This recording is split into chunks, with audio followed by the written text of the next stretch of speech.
കോഴിക്കോട് കുന്നമംഗലം പന്തീർപ്പാടത്ത് ജലവിതരണ പൈപ്പ് പൊട്ടി. ദേശീയപാതയിൽ ഗതാഗതം തടസ്സം. ജപ്പാൻ കുടിവെള്ള വിതരണ പദ്ധതിയുടെ പൈപ്പാണ് പൊട്ടിയത്.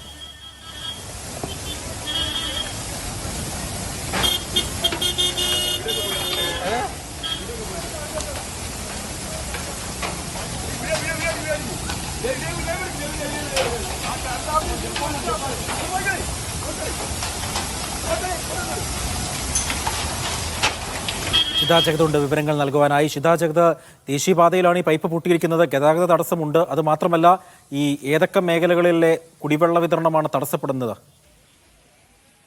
അജയ് കുഞ്ഞുമോൻ, വലിയ രീതിയിലുള്ള പൈപ്പ് പൊട്ടിയതാണ്. നമുക്ക് ഈ ദൃശ്യങ്ങളിൽ തന്നെ മനസ്സിലാവും. വലിയ ശക്തിയോടുകൂടിയാണ് വെള്ളം കുതിച്ചു ചാടുന്നത്.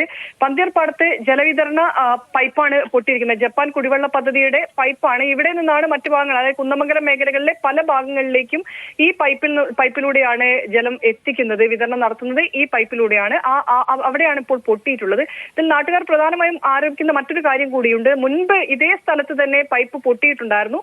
അന്ന് കൃത്യമായുള്ള സംഗതികൾ, അല്ലെങ്കിൽ കൃത്യമായി തന്നെ അറ്റകുറ്റപ്പണികൾ നടത്താത്തതാണ് ഈ രീതിയിൽ തന്നെ വലിയ ശക്തിയായി പൈപ്പ് പൊട്ടാൻ കാരണമെന്നുള്ളതാണ് അവിടെയുള്ള നാട്ടുകാർ ആരോപിക്കുന്നത്. ഇപ്പോൾ കുന്നമംഗലം നിന്ന്, അതായത് വയനാട് നിന്ന് കോഴിക്കോടേക്ക് വരുന്ന ദേശീയപാതയാണ് അത് നമുക്കറിയാം. സ്വാഭാവികമായി എപ്പോഴും വലിയ തിരക്കുള്ള ഒരു പാത കൂടിയാണ്. ഇപ്പോൾ അവിടെ ഗതാഗത തടസ്സമുണ്ട്. ഈ പൈപ്പ് ഇപ്പോൾ കുടിവെള്ള പൈപ്പ് വിതരണ പൈപ്പിന്റെ ടാങ്കിൽ നിന്നുള്ള വാൽവ് ഇപ്പോൾ അടച്ചിട്ടുണ്ട്. പക്ഷേ പൂർണ്ണമായും ഈ വെള്ളം പോകുന്നത് നിർത്താൻ, അല്ലെങ്കിൽ അത് ഒഴിവാക്കാൻ കുറച്ചേറെ സമയം എടുക്കുമെന്നുള്ളതാണ് വാട്ടർ അതോറിറ്റി തന്നെ അറിയിച്ചിട്ടുള്ളത്. കാരണം വലിയ പൈപ്പാണ്. അതിനുള്ളിലുള്ള മുഴുവൻ വെള്ളവും പോയി തീർന്നാൽ മാത്രമേ ഈ പൈപ്പിൽ നിന്നുള്ള വെള്ളം നിൽക്കുകയുള്ളൂ. അജി, ശരി. കോഴിക്കോട് കുന്നമംഗലത്താണ് ജലവിതരണ പൈപ്പ് പൊട്ടി ദേശീയപാതയിൽ ഗതാഗത തടസ്സമുണ്ടായിരിക്കുന്നത്. ജപ്പാൻ കുടിവെള്ള വിതരണ പദ്ധതിയുടെ പൈപ്പാണ് പൊട്ടിയത്. വിവരങ്ങൾ നൽകുകയായിരുന്നു ഷിത.